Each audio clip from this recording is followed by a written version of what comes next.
I got three things I want to cover with you today.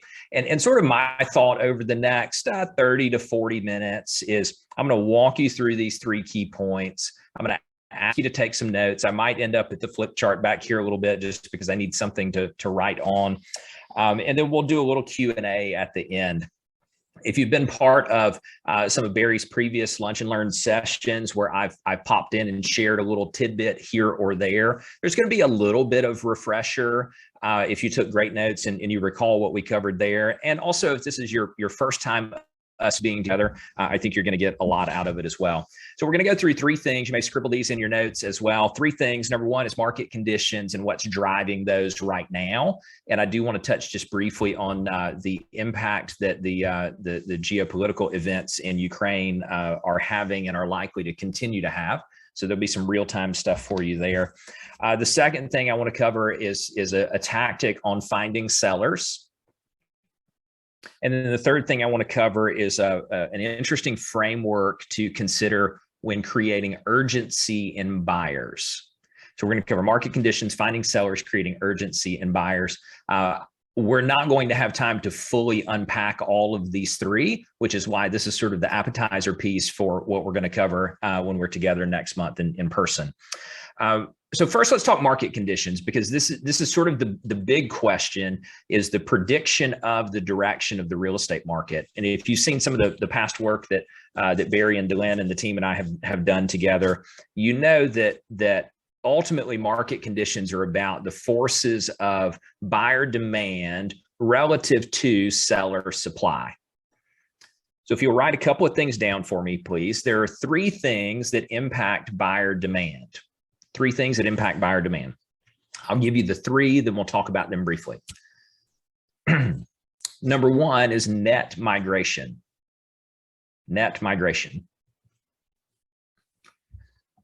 Number two are demographic trends, or I'll sometimes call them demographic waves, like waves of the ocean.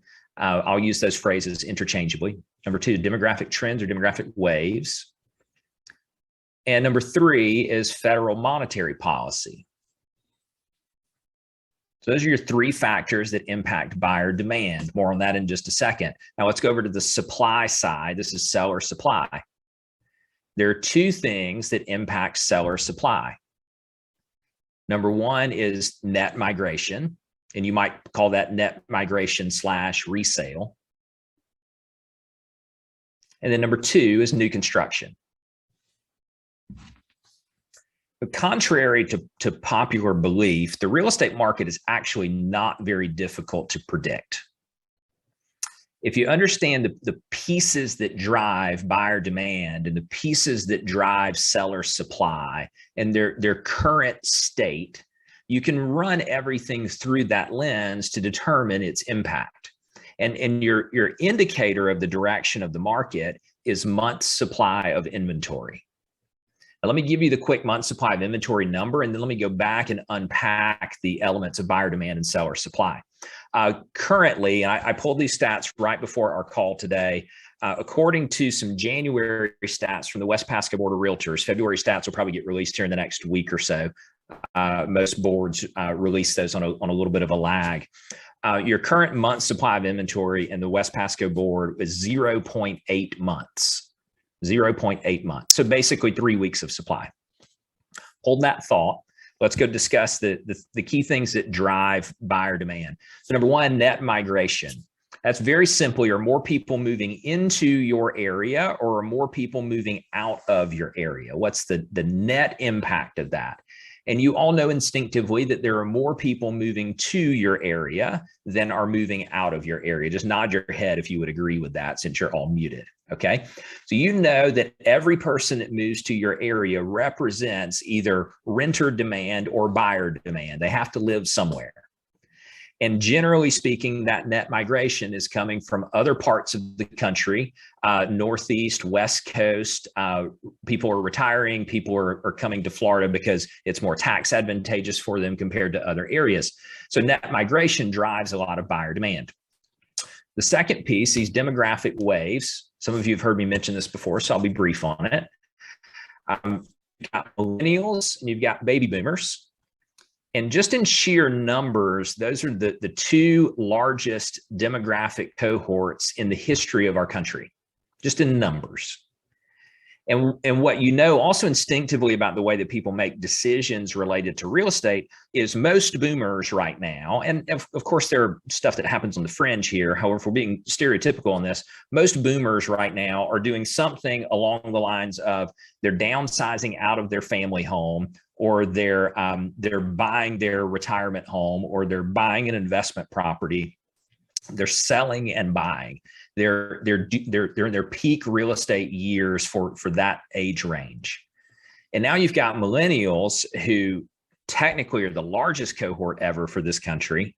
They're entering and in their peak first-time home buying years. So they're at 30-ish years old. And what you know, predictably, according to NAR at least, is somewhere around about 30 years old is the average age of a first-time home buyer. Now they typically move up around age 35. Again, to be stereotypical for a second, household formation starts, kids, dogs, turtles, whatever. And now they start outgrowing that initial space, move up into the next house. So you've got this trend, this pattern, both at the millennial end and also at the boomer end, where there's peak real estate transactions happening with both of those groups. All of that represents buyer demand. We'll talk about the impact on inventory in a second. However, all of that's buyer demand. And then federal monetary policy, there's two pieces of this. One, and these are purely economics statements. One is stimulus, which we saw a lot of in the early days of COVID. And then the other is interest rates, which we know are rising, and current predictions indicate we'll probably see quarter-point rate hikes for the next 6 or 8 quarters. However, right now, interest rates historically still remain really low. And as many of you on the call know, even if we saw rates in the 5s and 6s, historically, that's still really low. Now, it might not feel like it because the past 15 years, we've been in artificially low interest rates. However, in the grand scheme of the real estate market, 5s and 6s are still really low. Many of you on the call, including myself, have probably bought real estate at rates higher than 6. Because of where it was back then. So anyway, those are your three things that are impacting buyer demand. So one of the ways you begin to analyze what's happening in the world is you ask yourself, what impact do things have on buyer demand? Does anything change my thesis for buyer demand? And in order for that to happen, you would have to have people deciding not to move to Florida, more specifically your area of Florida. What's the likelihood of that happening? Pretty low, right? You would have to have something crazy happen with millennials and boomers. Sheer numbers there dictate that unless something catastrophic happens, that we're going to have no issue there. And then federal monetary policy, kind of the known element of that is the impact that rising interest rates have. So you say, okay, nothing really is going to disrupt my thesis on the buyer demand side, at least nothing that we see right now. So buyer demand trends should continue. Let's go over to the seller side. Where's the supply going to come from? So the supply can only come from net outbound migration. More people move out of your area than in, so they have to sell because they're moving away. They create surplus inventory in that process. So that usually has to have like a major industry in an area shuts down or relocates. Or there's some, bonehead political move that causes it to be, financially unfavorable to be in that area, which, side note, is why people are leaving pretty much en masse, leaving states like California, New York, New Jersey, is because the tax environment there, and this is, again, not a political statement, this is purely an economic statement, is the tax environment is so unfavorable in those states that they're coming to a state like yours or like mine in South Carolina, and other states in the Southeast where it tends to be much more favorable. Okay, so if you're not going to have net negative migration, you're not going to have outbound migration, a resale who stays local has no net impact on supply. If I live in your market and I sell my house and I buy in your market, I've not created extra supply. I've just bought another house. So it's sort of like playing musical chairs. The only other place it can come from is new construction. And we all know, and we'll unpack this a little bit more in our time together next month, we all know the challenges that exist with new construction right now and supply chain and labor shortages and those types of things. So the setup is basically, there's nothing that's going to negatively impact buyer demand. In fact, I'm going to make a point in just a second on reasons I think we'll actually see more buyer demand. And then the question becomes, where does the supply come from? That seems pretty unlikely.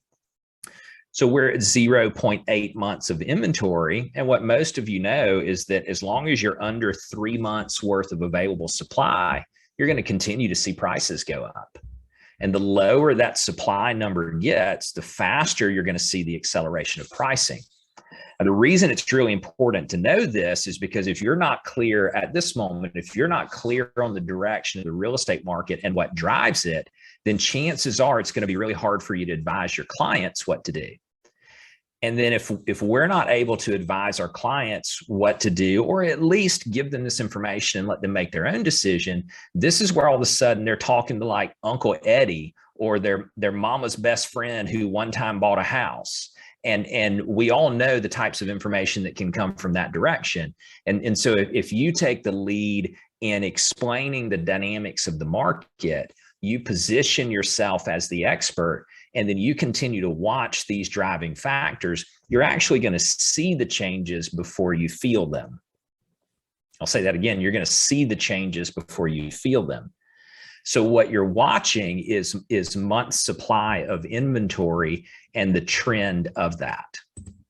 Okay. Now, let me give you a quick little thing on my insight on what's probably happening right now based on uncertainty in Ukraine. Then I'll get to these other things.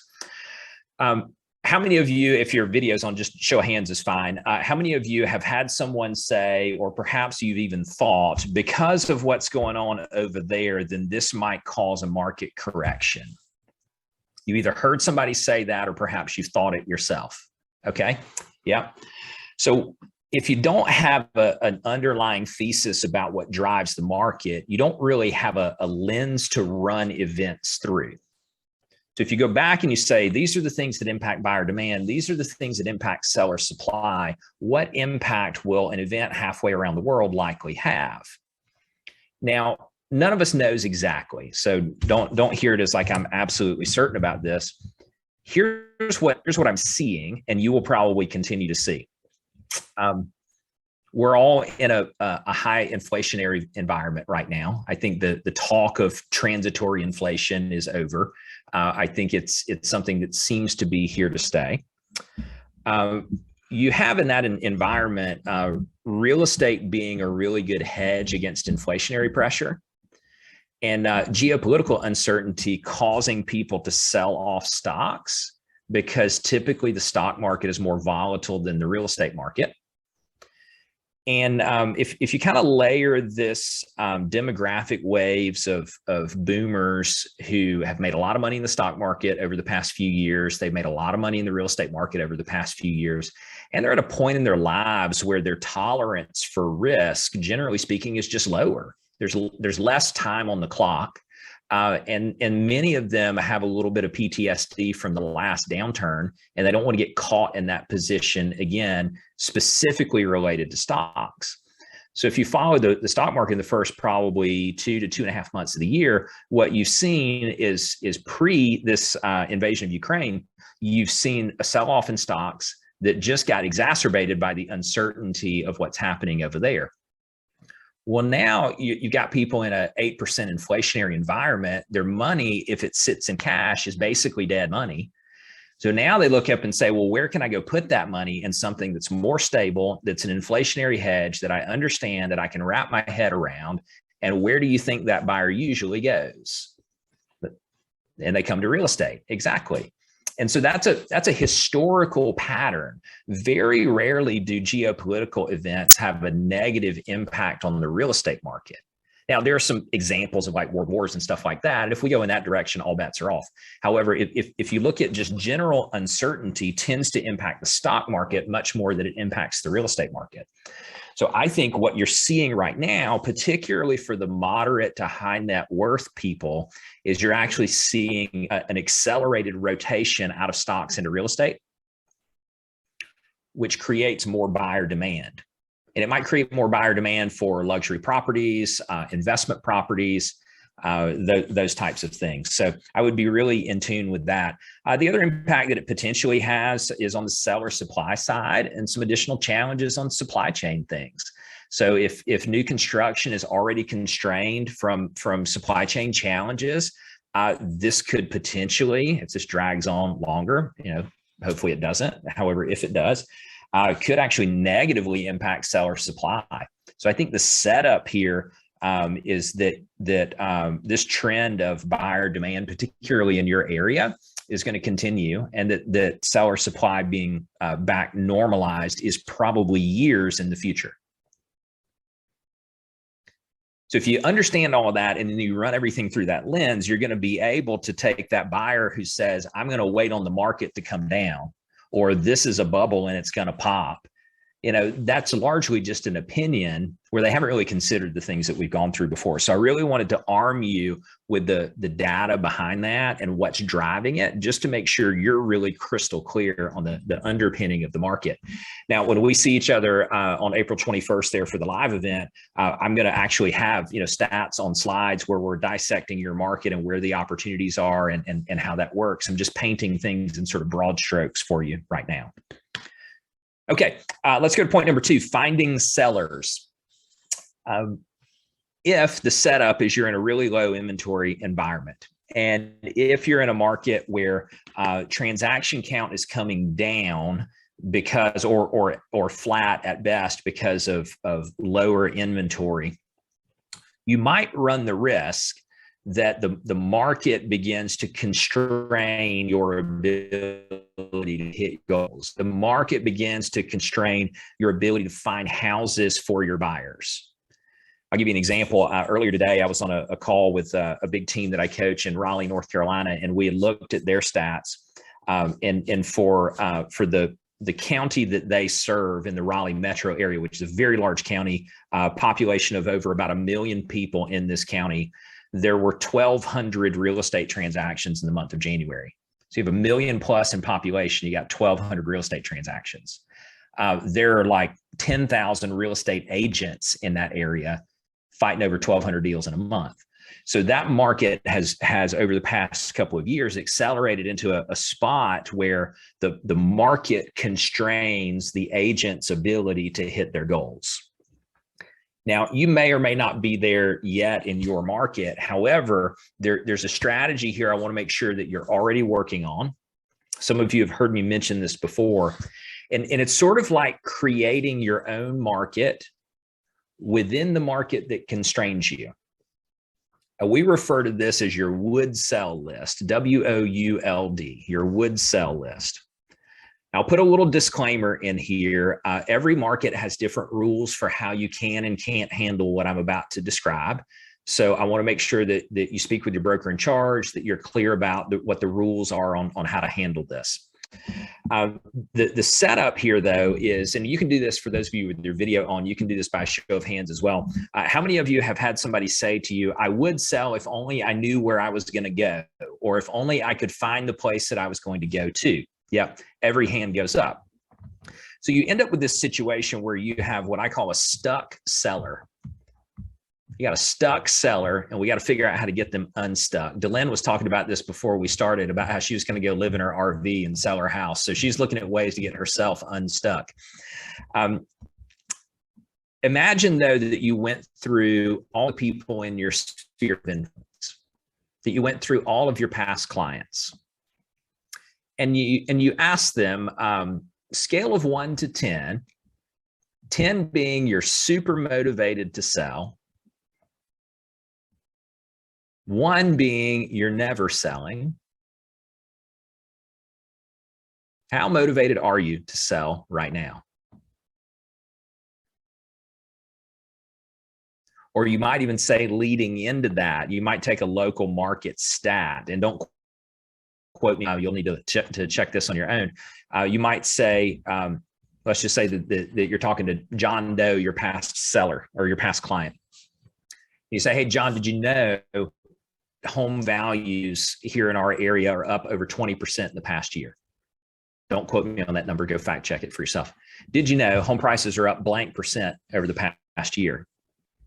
John inevitably says, well, no, I didn't know that. I knew the market was hot. I didn't know it was that hot.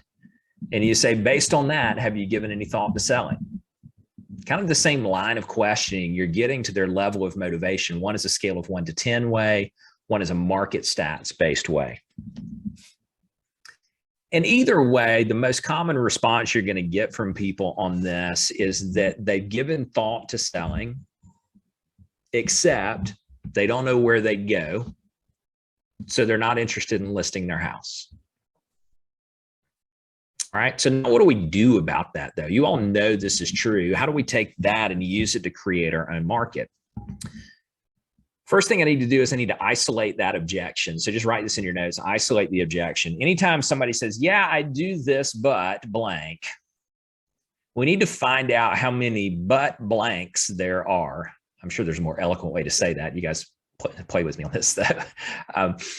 We need to isolate each of those. So I'm going to say to John Doe in this situation, I'm going to say, other than that, you don't know where you'd go next, or other than you're concerned about being able to find a house, is there any other reason you wouldn't consider selling? So that's the isolation of an objection. I've not begun to solve it yet because I need to know the complete list of objections before I launch into solving it.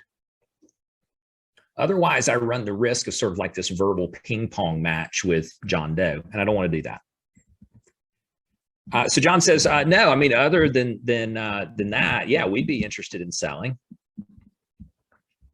So the only other thing I need to do, assuming that I know John's house and what it would potentially sell for, et cetera, I just need to know John and his spouse or partner or family, if applicable, what they're looking for in the house they're going to purchase.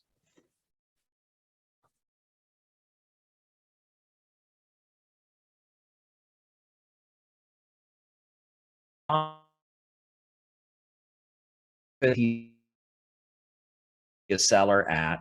I know what John wants to buy, where he'd go, why that's important to him. That's data point number 1 on my would sell list. Now, if you only have John Doe on your list, it's really hard to start putting matches together. We call this the matchmaker game. Really hard to start putting matches together. I'd like for you to imagine, though, that you work through your top 100 people in your sphere of influence with this conversation.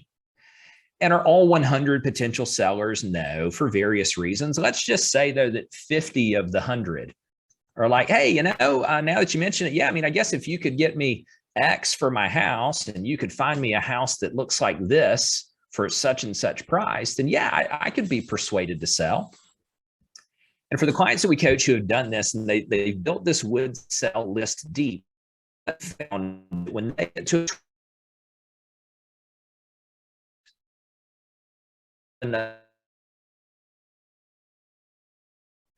was talking with a team that I coached, and just a couple of weeks ago, they got really purposeful in building this list. And my first challenge to them was to get to 40 on that list, 40 people, 40 data points on that list as fast as possible. So 2 weeks later, I spoke with them. They had built it to 44. And in the process of building it to 44, they double-sided 2 transactions. So they found 2 matches, 4 total sides, 3.2 million in sales volume. Now, of course, there are pros and cons, and I'm not in this to get into the weeds on this. There are pros and cons about doing them as off-market deals, or does it make sense for the seller to come to the market and all those. So I'm not saying this is the right fit for everyone. What I am saying, though, is that if you know and you have these conversations with your sellers or with your homeowners in your sphere, and you build this thing really deep, you're going to see natural matches emerge. And all you end up needing to do is like the dominoes line up. And you've all done domino deals before, so this is not a new idea. This is just a different strategy of approaching an old problem. And all you really need is the last domino is someone who is selling and doesn't have a buyer need. They're selling and they're moving away. They're selling and they're moving in with a family member. They're selling and they're moving into assisted living, or they're moving into their mountain house or their beach house or whatever it is. So you could almost line up. I had a team do this. This was last year, where they ended up with 6 transaction size dominated this list, and the last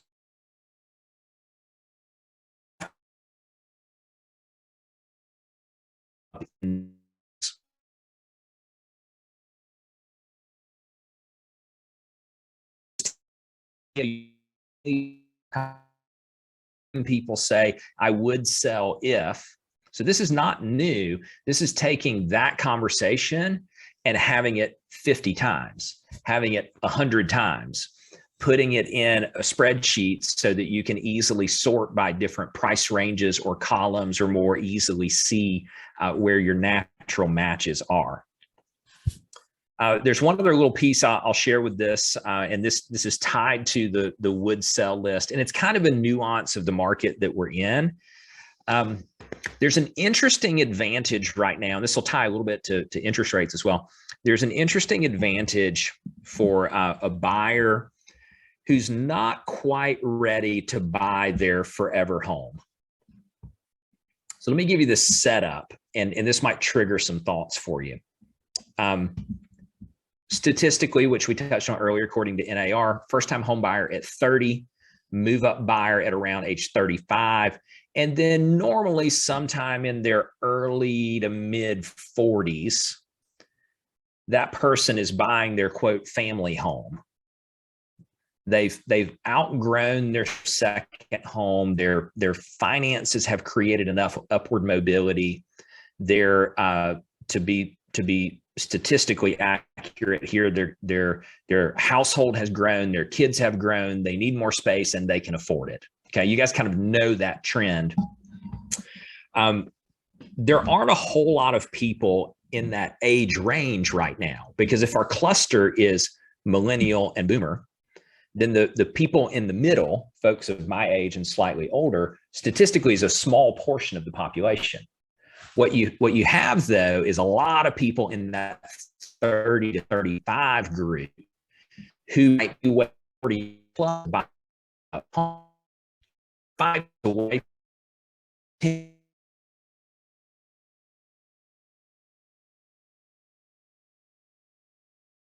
Man, this market gets out of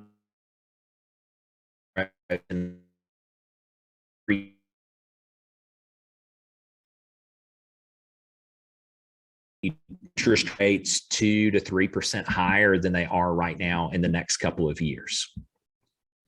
Now, who knows? Things are going to change. We're going to run everything through this lens I gave you at the top of the call. However, let's imagine this setup. Let's say you got a 35-year-old in your sphere. That 35-year-old is not quite ready to bite off the family home or the forever home. However, maybe they have the financial ability to. And you say, well, here's something to consider. If home prices were up 50% in the next 5 years, which is not out of bounds at all, and interest rates were at 6 or 7%, which is not out of bounds at all. Let's say that right now, that family home or that forever home for them would cost them $500,000. Just make up some numbers. It cost them $500 right now. And they could buy $500 at 4% right now, or they could buy $750 plus at 6% plus 5 years from now. And then that forever home that they're going to be in, they're going to be in for the next, at a minimum, 10 to 15 years until they become empty nesters and then make that next decision. So I know we got a bunch of mortgage people, so this is a layup for you guys. Does it make sense that that buyer buys $500 at 4% now, or they wait 5 years and they buy $750 plus at 6%, and then what's the loan, knowing they're going to be in that house for 10, 15, maybe 20 years? Now, you don't have to answer that. It's rhetorical. However, this is a little pocket within your sphere of influence. And maybe it's your direct sphere. Maybe it's the kids of your sphere that need to hear this piece. Now, is this right for everyone? No. However, if you take someone who has the financial means to do it, and if you were to say, are you interested in selling and buying? They're like, oh, no, actually, we kind of like our house. We're good. Okay, if you did sell and buy, when would you do that? I mean, I think we're probably good in this house for the next 3 to 5 years, and then we'd be interested in moving up. You can make a really compelling mathematical case that it's to the advantage of that buyer to go ahead and do that now, lock in their 4 on a 15 or a 30, and off they go. All right, I'll pause there. We're going to go to section 3 here, which is creating urgency in buyers. And I want to be mindful of the clock. I'm going to go maybe 10 minutes on this, and we'll do a little bit of Q&A. And I am going to use my my flip chart behind me for this because I want to draw something that I think is going to be helpful. The first thing I need is I need you to tell me if let me draw something here. Does that dollar sign look backwards, or does it look correct? It looks good. Okay, perfect. All right, so I'll put this a little bit closer to you. That might be better. All right, so I'd like for you to imagine that that buyers sort of live on this scale where at the bottom we've got low money, and at the top we have a lot of money. And then across the bottom we have they listen to you, or they don't listen to you. All right, so low money, high money, listen or don't listen. We're going to put them into sort of quadrants. So I have someone who has low money, except they listen to me. Low money and they listen.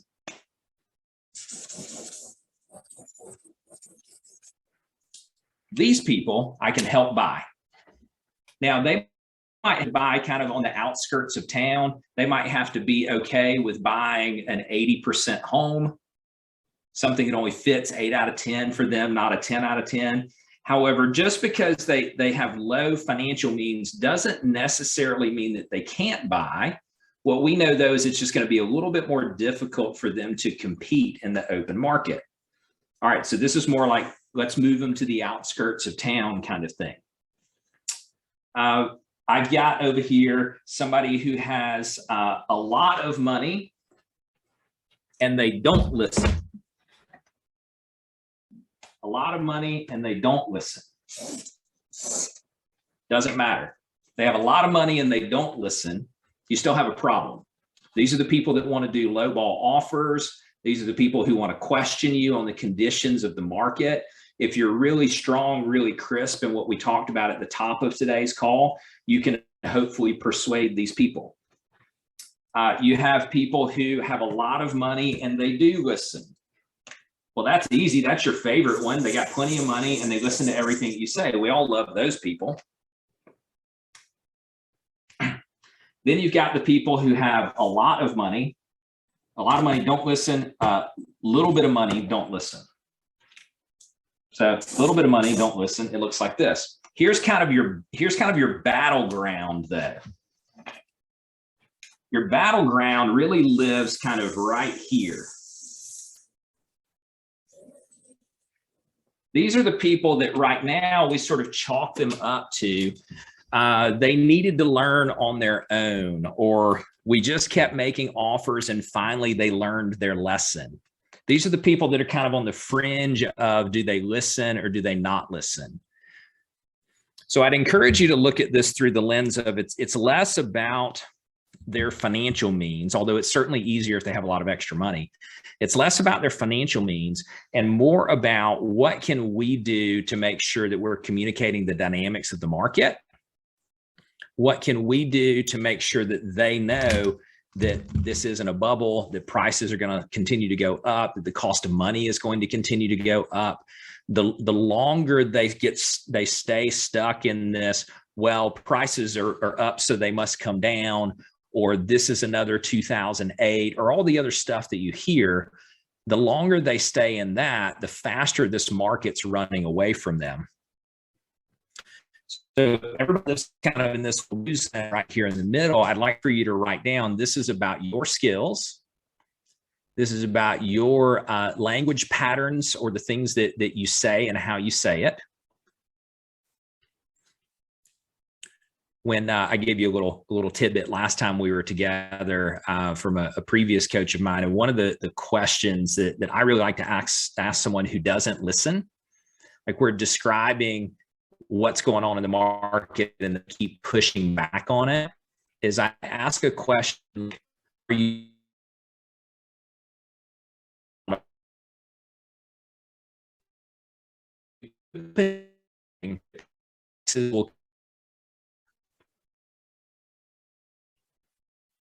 are you open to considering that house is going to be more expensive a year from now?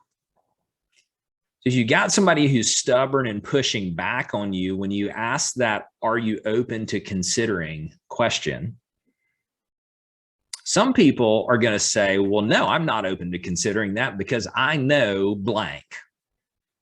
Well, I'm just going to put them out here in the don't listen, and I'm going to move on. They might be nice people. I'd like for you to stop wasting time with people who want to argue with you about the dynamics of the market. Assuming that you know it well and you've done a reasonably good job of explaining it, if they want to argue with you about that, I'd rather you spend your energy somewhere else. Now, if you ask that, are you open to considering? And they say, well, I mean, yeah, I guess I'm open to considering it. I mean, I know prices are really high. I just don't know how long they can stay that high. However, I mean, if you've got some reason that they might, then I'm all ears. And you go back and you walk them through the conversation we had at the top of today's call. There are very few ways to shoot holes in what we described at the top of today's call. Very few. Now, something could change, sure. However, it would have to be something major to impact that. The final thing I'll share with you on this is, could we agree for discussion purposes that home prices over the past few years have basically done this? Okay. What I think a lot of sort of armchair quarterbacks for the real estate market think is going to happen, because it only happened once before in their lifetime, and that was in 2008, is they think it's going to do this. What would you say is the likelihood of that? Pretty low, right? Because what happened in that 2008, 9, 10 kind of era is it felt all of a sudden, however, there was this massive buildup of speculative inventory. So at this moment in time back in 2008, there were 12 months of supply in the entire country. Right now, there's about 2 months of supply in the entire country and 0.8 months in your market. So here's what the cooling off of the market actually looks like whenever we get there, which is no time soon. The cooling off of the market looks like this. The line just flattens. And out here, this is more like 4 to 5% growth, which is your historical norm, versus 15% plus, which is what it's been down here. All right. So the buyer thinks it's going to do this. What the market does as it achieves balance, which happens at 3 to 6 months, is it actually does this. So meanwhile, what the rate's been doing,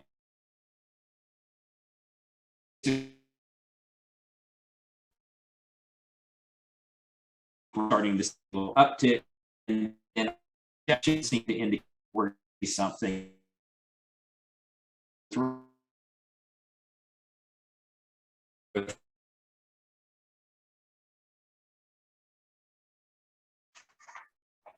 Price has been going up, rates have been basically flat.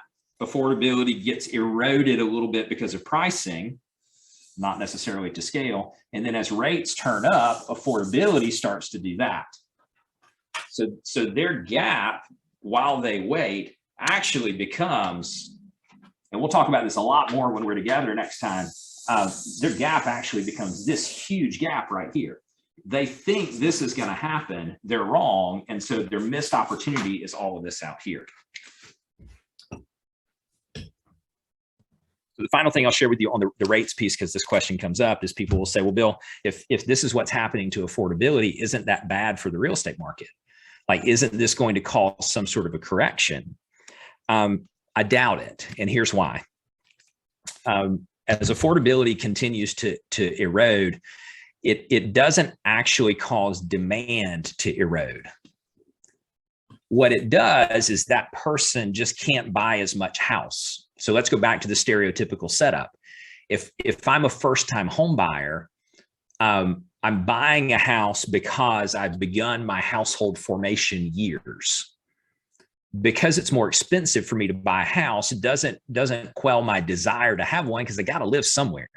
And I'm either going to have to rent or I'm going to have to buy. However, I probably can't buy 300 now. I probably have to be okay buying 250 now, which means I probably got to go further outside of town.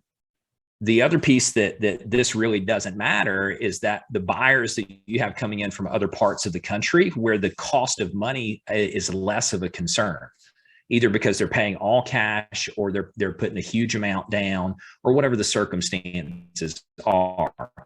So does it have an impact? Yes.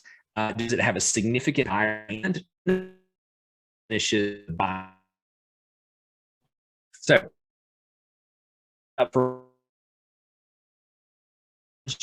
for uncovering more sellers, that's your would sell list with the matchmaker angle. And then you've got the creation of urgency in buyers is both about how you describe the market conditions, and then also about making sure that you're focusing your energy on those buyers who are willing to listen to your description of what's happening in the market. You're focused on your skill improvement to be more persuasive of those people, to educate them, not to persuade them into doing something that they shouldn't do. I always share with people, my job is to give you all of the best information possible, and it's your job to make the right decision for you. If I give you all the right information and you decide not to take action, that's okay. I don't want to find myself in a position, though, where I don't give you the info and you come to me 3 years later and say, gosh, Bill, I wish I would have known, because if I'd have known, I would have done something different. All right, we got a few minutes here left. Let's open it up for some Q&A. I'm happy to take any questions you guys have. Yeah, Connie. So, hi, Bill. Hi. I have a question. So how are agents supposed to compete out there with OfferPad and Zillow? They're presenting sellers with options to purchase, with cash in hand to go buy. What's your take on that? Yeah, it's a great question. It really varies based on the house. And you guys have probably seen this as well. I've seen examples of where OfferPad and now to a lesser extent Zillow, since they've squashed that piece of their business. I've seen times, though, where an OfferPad or an Open Door or somebody like that, their offer is actually better than what the person might be able to get if they came to the market. And I've seen other times where it significantly either undercuts them or puts too many repair costs in or something like that. There is a broader trend, though, that I'll spend just a second on here. And you see this kind of in the macro market news, where hedge funds are buying up big blocks of housing, where investors are flooding, particularly major metro markets. And if you put your investor hat on for a second, it might be difficult to say, well, why would they be doing that right now? Because the cash flow numbers don't make sense. What they're actually doing, though, is that they understand, because they pay people to know this stuff, they understand the trajectory of pricing in that market. They're playing an equity growth game, not a cash flow game. So in some instances, these larger hedge funds are coming in and they're buying single family residential, they're renting them out, at borderline negative cash flow numbers. And their bet is home prices are going to go up, rental rates are going to go up, point at which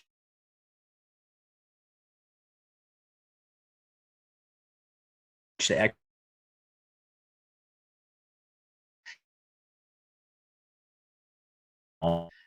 and to real estate being a good inflationary hedge, these hedge companies are rolling me out of stocks and equity, rolling it into for reason that in 2008 to 2000, buyers represented a big chunk of the business back then.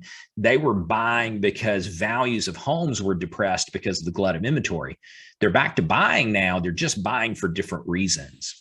So it's a little bit of a longer answer to your question, Connie. I think it just starts with, it depends. I'm going to treat those companies just as another buyer in the market. I'm going to recommend to my where let's look at all from actual buyers, from from these companies, wherever it's coming from, and then less.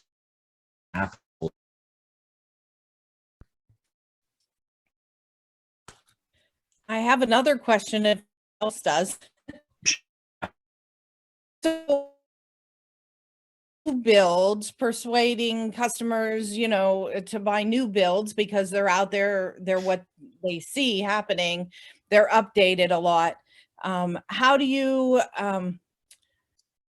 so with the new builders prices rising up and up, so when you go for the offer and it goes up and up and up, how will that play into the market? Because people don't want in that now. Yeah, this is a good question too, and there's a variability.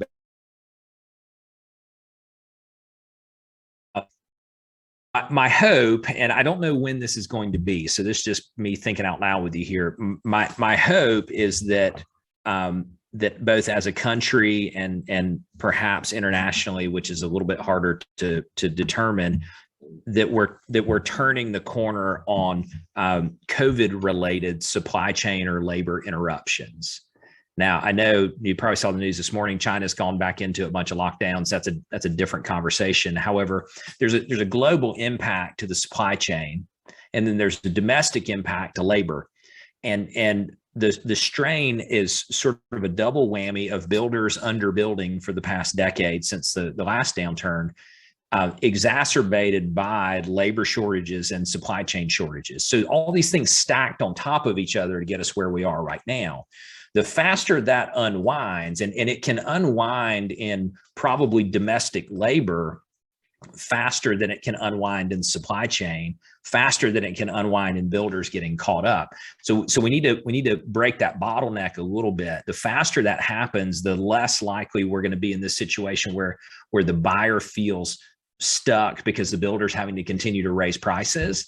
And in the short term, unfortunately, it's just kind of the game that the buyer's going to have to play if they want new construction. So I think it's just one of those where you just explain the dynamic as it is. You explain the potential risks of that. I have no idea when these bottlenecks are going to get resolved. I don't know if anybody even has a way of knowing that. And then there's going to be a lag on the back end of that when we start to see new construction kind of get back to a point that feels familiar.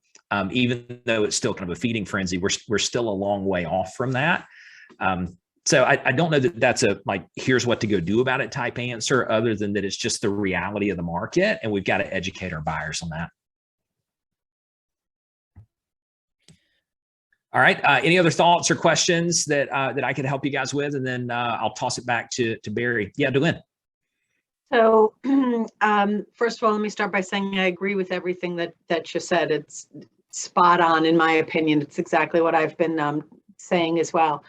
The fear that I have with as things continue to rise, the cost of money, the cost of gas, the cost of housing, the cost of rents, with everything continuing to rise, how are people going to afford this? So we're going to have to start getting paid more money.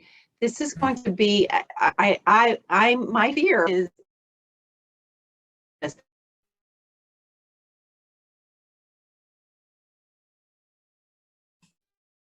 I think we lost Delynn. Poor.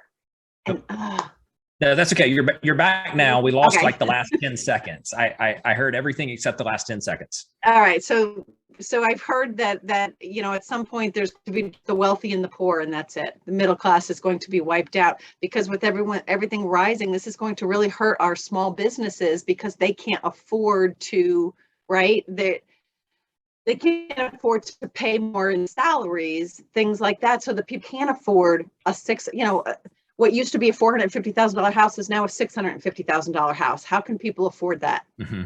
Mm-hmm. That's my fear. I pray I'm wrong, but I wonder about if our homelessness in the country is not going to start seeing a rise. Mm-hmm. Yeah, it's a good question. It's a very complex topic, as you know. I can give a couple of quick thoughts on this, and maybe this is something we can spend more time on in our live session, or in-person session. The most recent numbers for February were inflation at 7.9 and wage growth at 5.1, and that the Just spread hit 10 today, by the way. Just hit 10. Okay. Yeah. So when you've got inflationary pressure outpacing wage growth, there's a couple of things that, and some of this you're already perhaps seeing, and that's relocation from other parts of the country to market. Goes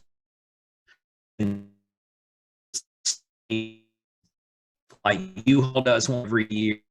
You look top 10 or leaving.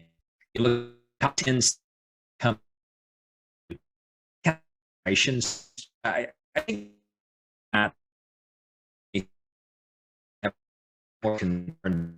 That just moves to where their money goes a little bit farther, and I think naturally put some constraints on. Some constraints on small businesses. I think it's going to just test the general profitability. I mean, one way of looking at this is if you're in a business that's got a reasonable margin, you're better off to pay employees more to keep them than you are struggling with retention and rehiring. That's a discussion for an entirely different time. I think for right now, what the Fed is looking to do, and it'll be interesting to see what comes out of their meeting today and tomorrow and their comments on this. I think utilizing interest rates as a way of keeping that inflationary pressure sort of in line with wage growth, I'm optimistic that that's going to help. Yeah, I mean, there's a much longer answer to that I think a lot of it is not really sure. Let's see how it plays out. In the meantime, though, I think it does continue to create buyer demand for right now. Any buyer who's concerned on that probably wants to lock it in. And any buyer who's concerned about affordability in their own markets relative to wage growth, they're leaving those markets and they're coming to places like yours and mine. Okay, I know I've run a couple of minutes over, so just as a reminder, we're going to be doing a in-person session together at the West Pasco Board of Realtors on Thursday, April the 21st. That's a 9 a.m. to 1 p.m. session. Very excited to be there with you guys. Barry, I'll hand it back to whoever wants. You guys just want to adjourn from here? Yeah, just a couple of things. Bill, thanks for all the great information as usual. Sure, I think you're spot on. So I just have a question.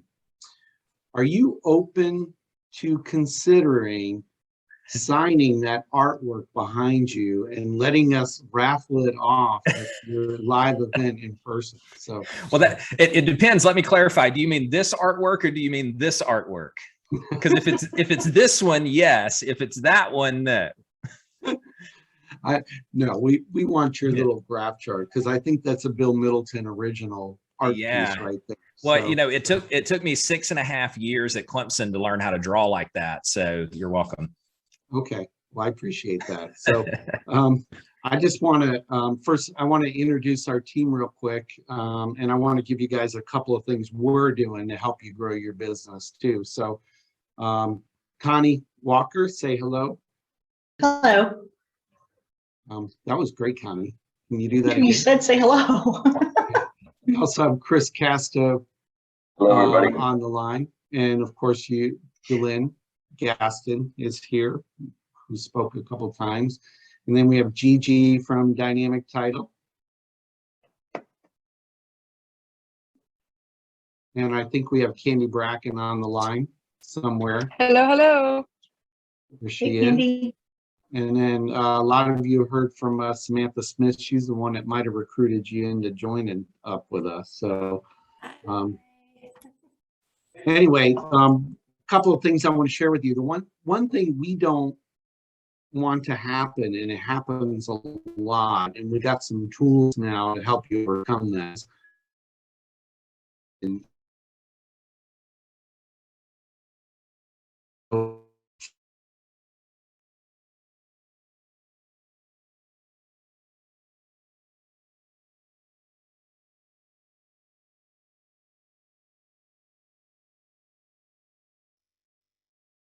period. Am I frozen? You were. Okay, I think I cut out. I don't know what's going on with the internet here. So anyway, we don't want you to lose your buyers ever, because when people switch real estate agents, guess what happens? They typically switch lenders, because that realtor is going to bring them to whoever they're working with and want to work with. So we want to make sure they stay with you. So one of the tools that we're doing right now is we're offering a 90-day lock period on our loans, which before people even identify a property. The 90-day lock for us gives you guys more time to help your buyer find a property. So that's one of the things, and we'll talk more about that and we'll get you information on that, but just know it's out there.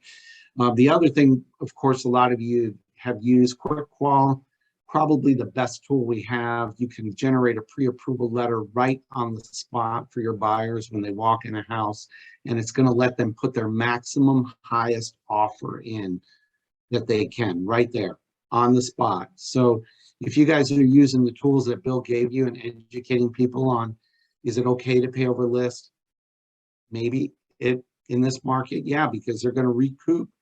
We know they're going to break even, and we can actually show people in 4 months, even though you're paying more now, in 4 months, what it's going to be worth. If you guys have that information ready, I think you're going to get more people to step up to the plate and put a good offer in, rather than, sitting back saying they think they're going to steal a house. We all know it's not going to happen right now. And the other thing, exciting, have you all used Ribbon yet? Who's using Ribbon? Anybody know about Ribbon? I know our people do. Connie, I thought maybe Remax had some of their agents using it. So let me tell you what Ribbon is. What's the offer every seller wants right now? It's a cash offer, right? But we all know some people need financing or want to finance and enjoy the low interest rates. What Ribbon does is they come in, we partner with them, and we're turning our financed offer into a cash offer. What does that mean to you in layman's terms? When you submit your offer, we're going to show them the maximum amount they can offer on that house. And even if it doesn't appraise for that, our Ribbon offer, if it doesn't close on time, will come in as a cash offer as a backup. The buyer will be able to rent back the property for up to 6 months while we get them to close on it. And they'll know exactly what their rent payment's going to be, and they'll have all the numbers up front. So the tool we have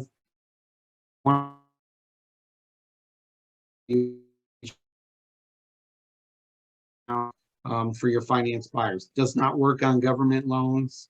So your FHA and VA buyers are not in, but any conventional product, we can do a Ribbon backup offer right now on submission. Another reason why you want to check out the Mortgage Firm and some of the tools we have. So just some of the things I wanted to share with you about that. Anybody else have any? Delyn, did you have anything you want to share?